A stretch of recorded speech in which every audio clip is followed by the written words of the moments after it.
다니엘서 4장. 나 네부갓네자르는 집에서 편히 지내며 궁궐에서 영화를 누리고 있었다. 그러다가 꿈을 꾸었는데 그것이 나를 두렵게 하였다. 침상에서 일어나는 여러 가지 상상과 머릿속의 환시들이 나를 놀라게 하였다.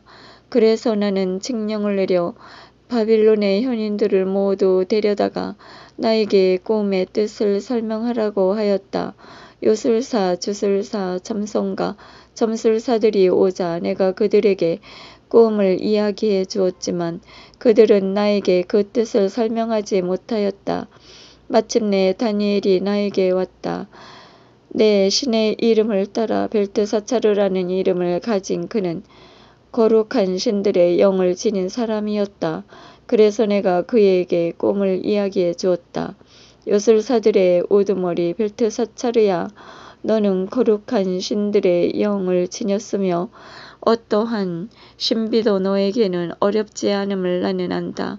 내가 본 꿈은 이러하니 그 뜻을 말해보아라. 침상에 누워 있을 때 나는 머릿속에 떠오르는 환시를 보았다. 나무가 한 그루 보였다. 세상 한가운데에 자리 잡은 높이가 엄청난 나무였다.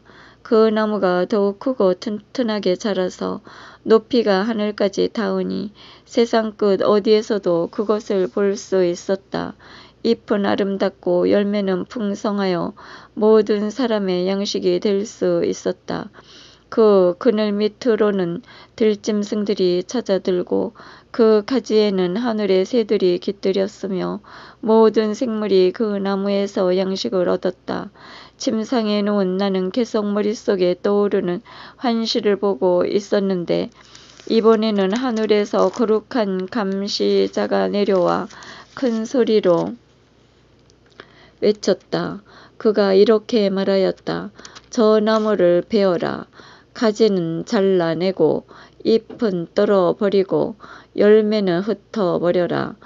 짐승들을 그 밑에서 새들을 그 가지에서 쫓아내어라. 그러나 뿌리 등골은 땅에 남겨두어라. 쇠사슬과 정동사슬로 묶고 들풀 사이에 남겨두어라. 하늘에서 내리는 이슬에 젖은 채 땅의 잡초들 사이에서 짐승들과 운명을 함께하게 하여라. 그 마음이 바뀌어 사람의 마음이 아니라 짐승들의 마음을 지니고 7회를 지내게 하여라.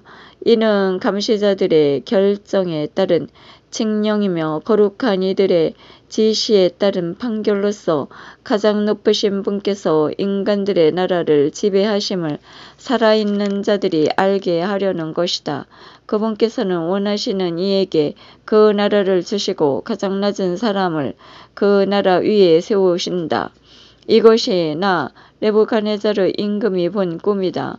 벨트사차르야, 이제 네가 그 뜻을 말해보아라.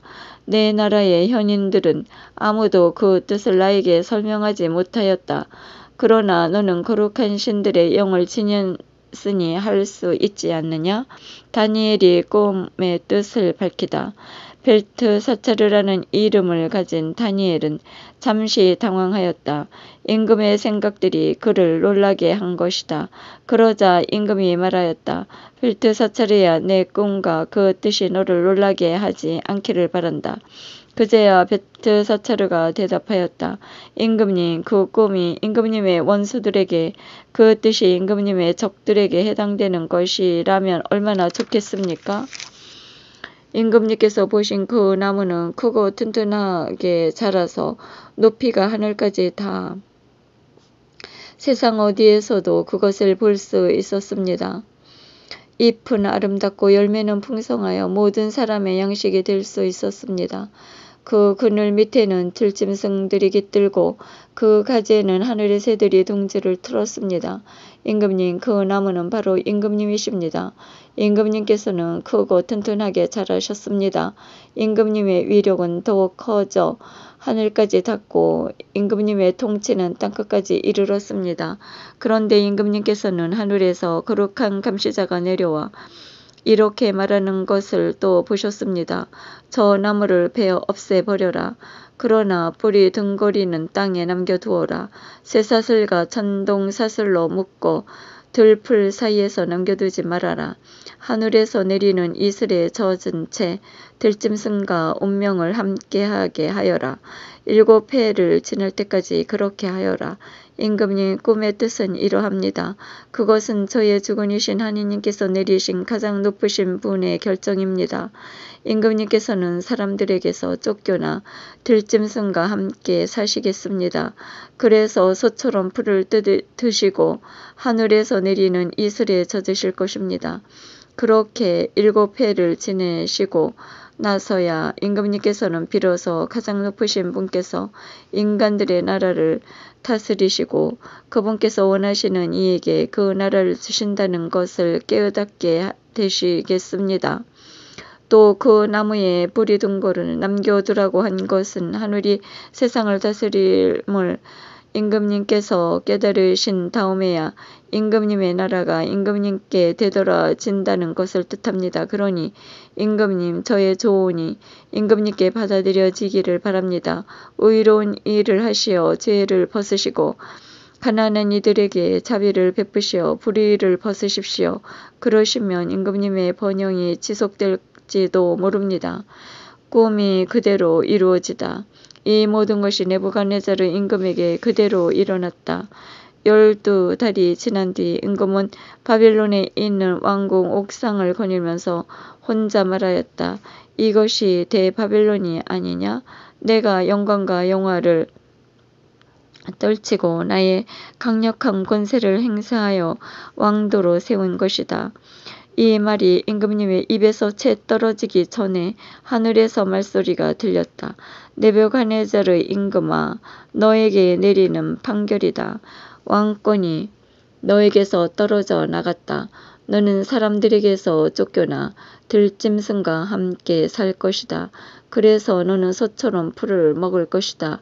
그렇게 7회를 지나고 나서야 너는 비로소 가장 높으신 분께서 인간들의 나라를 다스리시고 당신께서 원하시는 이에게 그 나라를 주신다는 것을 깨달을 것이다. 이 말이 곧바로 네부갓네살에게 이루어졌다. 그는 사람들에게 쫓겨나 소처럼 풀을 먹고 몸은 하늘에서 내리는 이슬에 젖었으며 머리카락은 독수리처럼 손발톱은 새처럼 자라기까지 하였다. 기한이 찼을 때에 나 네부갓네살은 눈을 들어 하늘을 바라보았다. 그때 나는 정신이 되찾아 가장 높으신 분께 영광을 드리려고 영원히 살아계신 분을 찬양하고 찬송하였다. 그분의 통치는 영원한 통치고 그분의 나라는 대대로 이어지리라. 세상의 모든 주민은 그분께 아무것도 아닌 것으로 여겨진다. 그분께서 하늘의 군대와 세상의 주민들에게 당신 뜻대로 하시지만 그분의 소원을 막고 왜 그러십니까? 하고 말할 자는 아무도 없다. 바로 그때에 나는 정신을 되찾았다. 그리고 내 나라의 영광을 드높이는 영화와 영예도 되찾았다.